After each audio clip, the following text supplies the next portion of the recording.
I'm Tony. And I'm Chantel, and we are the Tony and Tail Show. Okay, I love it. I love it. Are y'all like mother and son?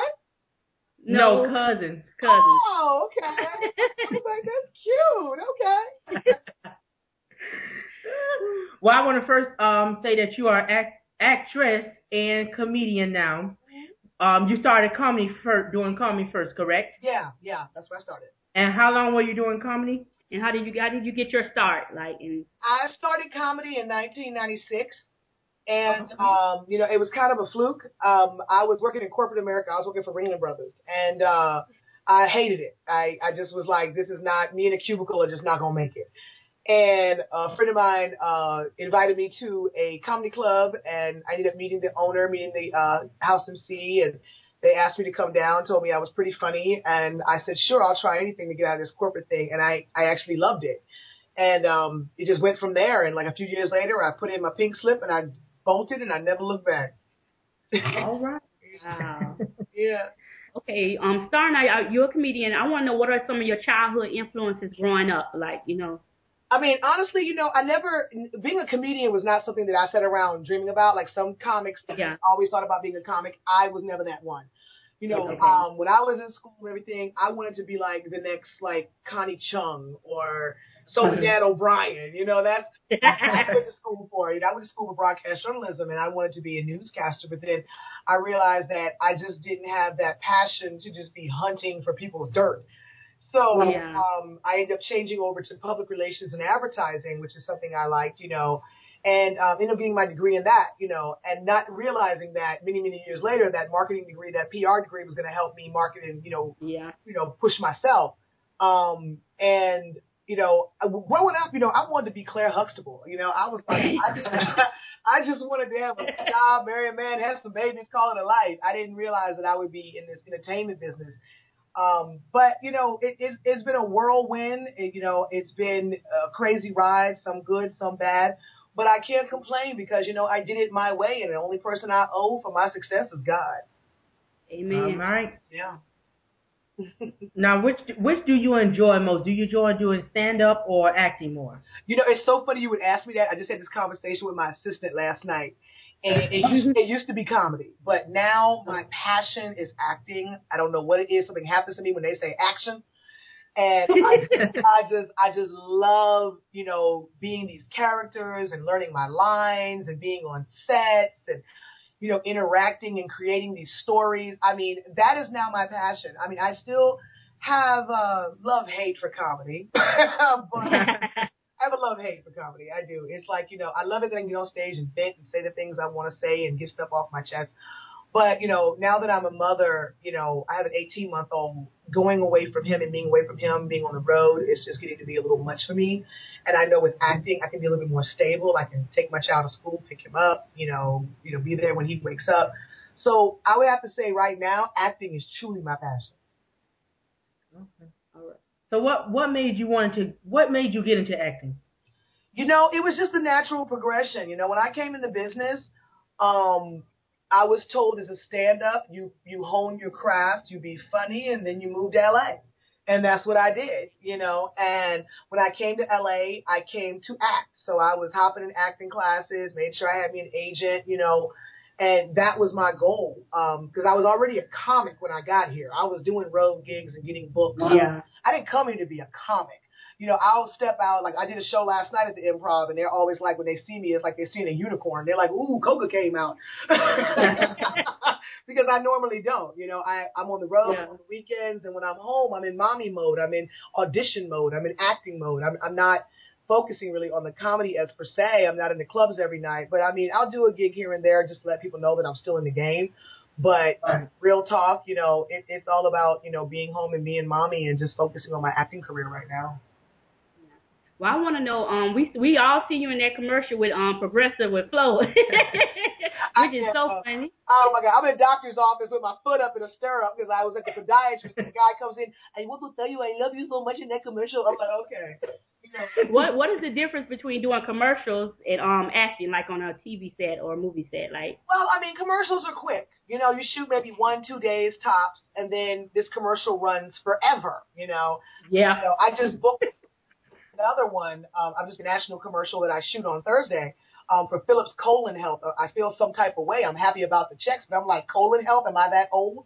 But, you know, but I'm like, hey, you know, people say what they want. That Progressive commercial is going to single-handedly put my child through college. So, yes. You know, so I mean, you know, commercials are fun. They're in and out, you know, and they last they last for a very long time, and you get paid every time it airs. So that's a good thing. The same, you know, goes for TV and film. I guess I love, if I had to pick one, I would have to say television. Because I like being on set every day. I like the fast-paced nature. I mean, I like being challenged. You know, working with Tyler Perry, you know, we're shooting 2 episodes a day, 4 days a week. So we'll have 8 scripts to learn in a week. And it's crazy. Most actors will be like, oh, my God. But I love that pace because it just keeps me on my toes. I mean, my memory be on 3,000 when I remember this interview 2 years from now. So, you know, but, you know, and film, you know, it's great, but it's a longer process. And you're on set 12, 15 hours, and you're waiting for them to set up shots and script changes and, you know, whatever. It may not be your scene that day or whatever, you know. With, you know, sitcoms and TV, I just like that fast-paced nature. But I like acting as a whole. I mean, I love theater as well. I started in theater. Actually, my first play was when I was 10 years old. So I never thought that it would be full circle. It'd be the way I make my living, but it is. Yeah. Okay. So now you on For Better or Worse, and you play Angela's friend Jennifer. What is that like? It's fun. It's fun. When I tell you we ain't acting, you are seeing true friends act a fool and get paid for it. I mean, how did you get that part? Like to tell us that. You know, it's a great story. It just shows you how God has your life mapped out for you, whether you know it or not. You know, Tyler had put out this sitcom, this audition a couple of times, and the before, for some reason, couldn't get me an audition. And I ended up leaving them, and I got with a new agent. And when the audition came through again, I called him. I said, dude, this is me all day long. Because at the time, the audition was to play Sheila, which was Jill Scott's character in Get Married. So I was like, this is me. I can play this role with my eyes closed. You got to get me in this room. Come to find out, his good friend went to college with the president of Tyler Perry Studios. Wow. Oh, okay. So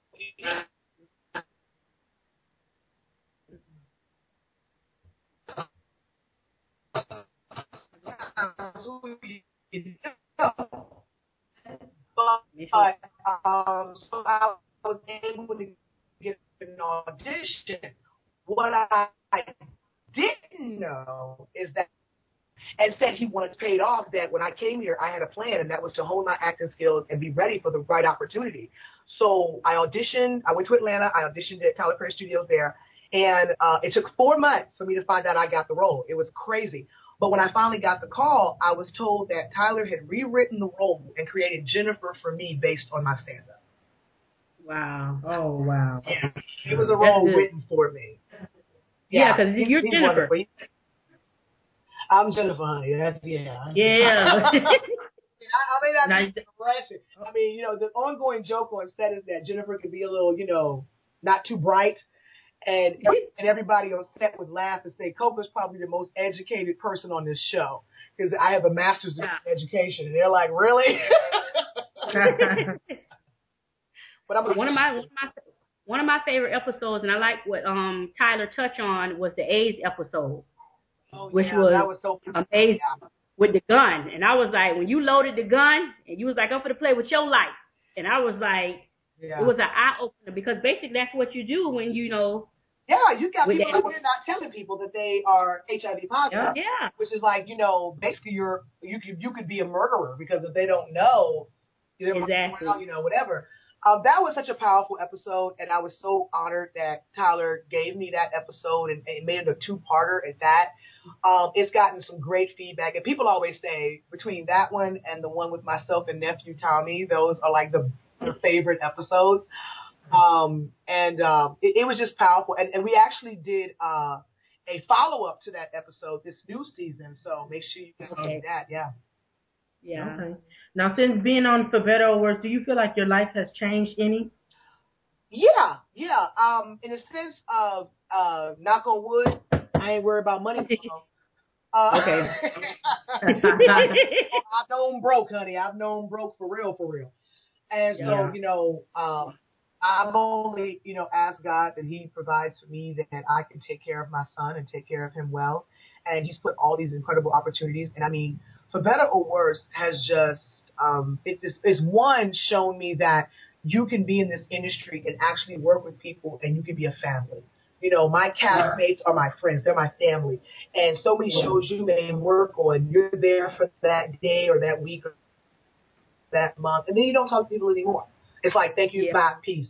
My castmates, we get together and we have lunch or dinner once a month, even when we're not filming. We call and check on each other. We encourage each other. We're there for each other.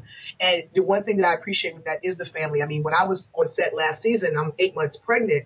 I mean, my castmates, everybody from, Mr. Perry all the way down to the guy holding the boom mic were concerned about me and cared about me. And when I went into labor, they were like, stop the presses. It was all about, So, I mean, that has taught me that you don't have to be fake or bougie or Hollywoodish. You can actually be yourself, have a heart, have compassion, have a conscience, have a spine, and still be in this business.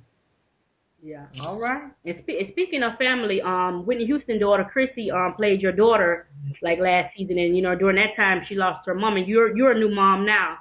How did you handle that, like with her? And she did pretty good. She was good. She was good. Unfortunately, she did not return. She's decided to pursue her music career, and we are totally completely supportive. Yeah. And so she didn't return this year as my daughter.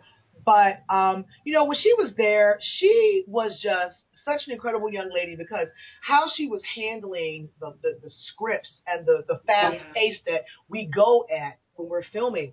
And she seemed like she was present. She was there. And she's a very sweet girl, and I wish people would just give her a break. I mean, how many of us could say at 20 years old, we knew who the devil we were?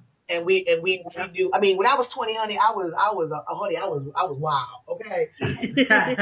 Boy, my parents were threatening to snatch me out of college every day. So, I mean, who are we to judge? I've never lost a parent, thank God, right now. But, especially if you lose one so young and then lose one that's so as huge as Whitney Houston. Exactly. I believe in my heart the way she handled it was the best way for her to handle it, and she did it with the grace of her mother and her memory. And I mean, I think we should leave her alone and let her live her life. Yeah, that's what I say. And like you say, back in the older times, we didn't have the media outlets like they have now, with the cameras in your face 24/7. Exactly. So that's why she need a breather. Yeah. That's what she's doing. She just wasn't invested in it because she was dealing with a lot of her own things. And I mean, come on, she just lost her mother in front of the world. Right. Yep, that was her heart. So I keep her in my prayers. I talk to her on occasion. She's doing well. She's doing great, and she's happy. Yeah. Okay. So on a lighter note, in your stand-up, you made a joke and you said that you have a friend with 3 fingers that know how to braid some hair. I really do. I just want to know. Huh? I said, I just want to know if that's for real. I do. It's for real. Her name is Courtney. When we were in high school and college, she did everybody's hair. And when she was young, she was in a really bad car accident and she lost her fingers she lost fingers on her hands. But that has not stopped her from becoming an incredible businesswoman, a wife, and a mother. That's my girl. But yeah, she 3 fingers, 3 fingers. You did stand-up. What were some of your favorite places to perform? Oh, wow. England. I love the UK. The love they show me there is insane. They actually call me they call me the Queen of Comedy of the UK. I don't know why, but I wish. But I love the UK. I've definitely enjoyed performing for the troops. I've traveled to Germany, Belgium, Japan, all over Asia, Turkey, performing with the troops. And it was amazing because they're so appreciative that we're there. We're bringing a little bit of home to them while they're away, fighting and everything. Certain cities. I mean, I have a love for like Seattle. I love the Bay Area. I love New York. I mean, the energy in New York is insane. I mean, if you're funny, they're gonna let you know. They're gonna fall in the aisle. They're gonna run up and down. It's insane. So I have my favorites, and I really like Canada too. performed in Canada, and that was like, and the Bahamas and Jamaica. Whenever I can get an island trip, are they paying for it, honey? Okay. Yeah. How do you come up with your material? I let myself be inspired. I am not your typical comedian where I'm sitting writing every day. Mm-hmm. What is proven to be my niche is that I keep a tape recorder, and now with the iPhone, I just have iSpeak, and I get inspired. I see things, I hear things, things happen to me, and I'll just grab my recorder and just start talking. I'm not trying to be funny. I'm not trying to write a joke. I'm just talking. I'm talking about what I'm seeing, what I'm feeling, whatever. And then I'll go back a couple of days later, and a lot of times there's like 3 or 4 jokes in what I was saying. Wow. Yeah. Okay. Now, if you had the chance to do your own comedy tour, who would you bring along with you? I would bring along Trey Williamson. I would bring along Rob Stapleton. I would bring along Ron G. and a young lady named Kiana Dancing. Yeah, these are some young cats. We actually, I call them, we all call ourselves the outlaws of comedy because we're like the chick, we're like the prostitute that refuses to choose a pimp. We're renegades, honey. We do our own thing. We march to the beat of our own drum. But you was on America's Got Talent. What was that experience like? That was insane because I wasn't supposed to be there. No, seriously. A friend of mine was a producer on the show, and I was sitting at home chilling one day, and he called me and said, "Coca, I'm working on America's Got Talent, and one of our acts didn't clear their background check, and we can't put them on the show, but we need someone to fill this spot. Can you just come up here and do 4 minutes of material and just whatever?" And I'm like, "Well, sure, it's TV exposure, right? Yeah, I'll do it." Got there and got passed along to the next level. Like, they were loving me, and when I got to Vegas for the next level, I had a good set, but when I got pulled in the back room, they said, Coca, you didn't audition. Like, you gonna have to go home. So, I mean, that's how I got on America's Got Talent. It was truly a fluke. I was doing a favor for a friend, and I ended up getting pushed to the next level, and then, of course, they made me go home. Oh, wow. But it was great exposure, though. It was great exposure.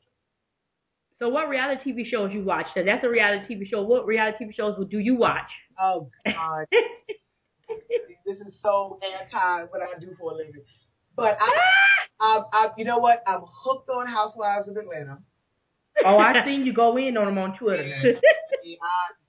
Honey, Candy Mama. I thought my mama was there, honey. No, Candy Mama. Oh, okay. Lord. You don't want to let me get married. It didn't work out, but at least she let me get married. Okay. And I definitely love, Basketball Wives. I like Hollywood Exes. I used to watch Keeping Up with the Kardashians, but I'm so over that now. I'm like, okay, I'm over that. Those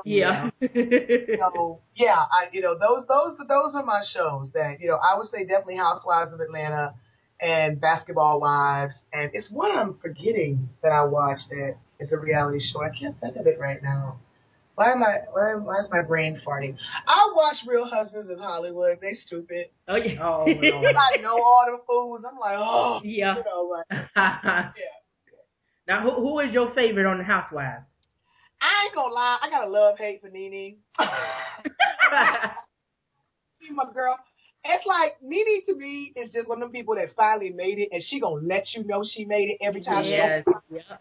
And it's like, okay, girl, we get it. You're rich. We get it. But I love that she's true to that bull crap. She's not, she's not going to waver on that. So, and then I got love for Cynthia because Cynthia finally got a backbone. So I'm loving Cynthia right now. Yeah. Mm-hmm. Okay. So now you do stand-up and you do acting. Mm-hmm. After you've done your job as a stand-up comedian, after you left your stage, are you happy and do you feel like you've done your job? Mm-hmm. They laughing. Yeah. If they laugh at it, heck, if they stand up when I'm done, that's even better. I'm one of those comics that, I cut it on and off. Okay, right. I'm not going to be always on. Sometimes, like last night, I had major dental work done, so the whole right side of my face was numb when I got to the club. But I was doing this as a favor because it was a friend of mine's birthday, and they really wanted me on the show. And it was so funny how Kevin Hart walked in, And Kevin went on stage. I said, okay, well, I ain't got to go on. Yippee. Kevin going to do it. So I walk in to tell my boy, happy birthday, and I'm getting ready to bounce. Next thing I know, the host is introducing me right after Kevin. I'm like, no, but, and I went up there and I did my thing, and I talked about how, okay, look, if I smile and only my lip does this, I'm not doing cocaine. I'm just on codeine. I've been in the dentist. I don't have the Bobby Brown jaw. I've been in the dentist office. So. But yeah, I just had fun. I go up there, I do my job, I make them laugh, I go home, and I'm mommy, I'm friend, I'm daughter, I'm sister, I cut it off. It's a job. Okay. You have a movie coming. I think it's Single Moms Club. Yeah. It comes out March 14th, 2014. Tyler Perry's Single Moms Club. And I'm really excited about it because it's my first lead role in a movie. And they've had some private screenings around town, and I've been getting a lot of good feedback about, my performance, and I'm really excited about it. I was actually supposed to go see it this Thursday myself, but I now am shooting a commercial. So I'm like, can y'all just give me a copy? But, I'm really excited. Terry Crews plays my love interest. Nia Long plays one of my best friends. So I'm really excited. Okay, well, I just have two last questions. My first one is, do you feel like do you feel like you are where you're supposed to be in your career? Yeah, I do. I have my moments where sometimes I feel like they don't want me in the club. Mm-hmm. But you know what? I look at it like this. My career has truly been mapped by God. I mean, no one's thrown me an olive branch. I've thrown many olive branches. I've helped a lot of people. But when it came down to help me, not a lot of people threw me olive branches. But I never let that deter me because I had a focus, I had a vision, and I let God lead my steps. And the thing is, I think I'm exactly where God wants me to be. And he's given me everything. Like I said, the one prayer that I made when I became a mother, even before that, I was like, just let me be able to take care of myself and love what I do. And then once I became a mother, I was like, Lord, just let me be able to take care of my baby and take care of my son. And he's provided beyond my wildest dreams, all of that. And the opportunities keep coming. So I think I'm exactly where he wants me to be. All right. Is there any other people that you would like to work with that you haven't worked with already? Oh, Denzel, honey. We see Denzel, Idris Elba, Michael Keaton, Will Smith. Oh yeah, honey. Yeah. I mean, I would love to work with like Loretta Devine, Angela Bassett, Viola Davis. My goal is to venture over into drama. I really want to do a drama, and I'm praying that will come eventually. I've been auditioning for some things, but I know that they like to keep me in a little box of ha-ha, and I get in because I'm funny and they pay me to be funny. But I'm hoping that eventually they'll open a door and let me do some drama because I really want to dig deep into maybe a dark role. And like how Monique did Precious, or Tina did Ray, I hope. I mean, my ultimate wish and goal, and I it's on my vision board, and I think about it. I would love to play Aretha Franklin. Wow. All right. That's that's on my bucket list. If they ever do a Aretha Franklin movie, I would love to play Aretha Franklin. Wow. So what do you think is next for you, and not only in life, but in your career? I think next for me is I want to get into producing. I'm actually looking at and producing a couple of projects now. And then I want to get into writing and creating. I think Shonda Rhimes with Scandal is just amazing. Yeah. And she just inspires me. And luckily I have a friend that's on the show, so I've gotten some scripts. So I've been kind of like, honing my skills on writing my first drama. And hopefully maybe one day selling that and sitting back and collecting my checks, honey. I mean, that's my next goal, is to write and produce. All right. Okay, I have one question. What would Coco today say to Coco's first starting out in the business? That's a question I usually ask everybody. What would you tell yourself first starting out over what you've learned and what you've experienced in this business during comedy and acting? I would say make sure you nurture your relationships in this business a little bit more.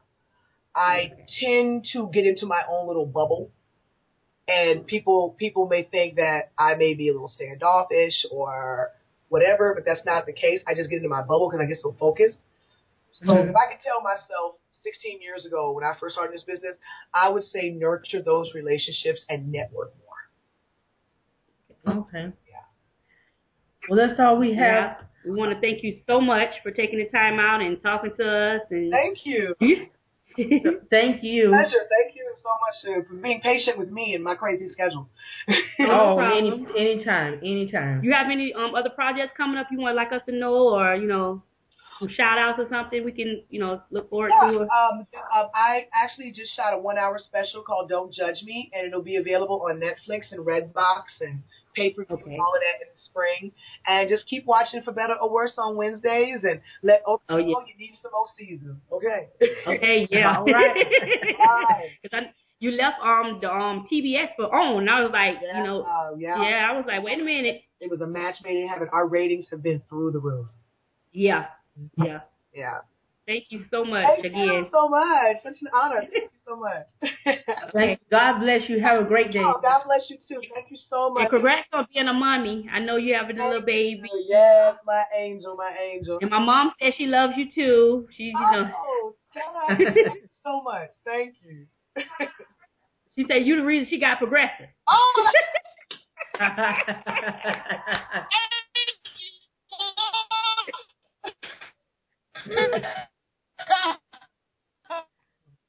All right, thank you. Thank you. Yeah. Happy holidays to you. You too. All right. Thank you. Bye-bye.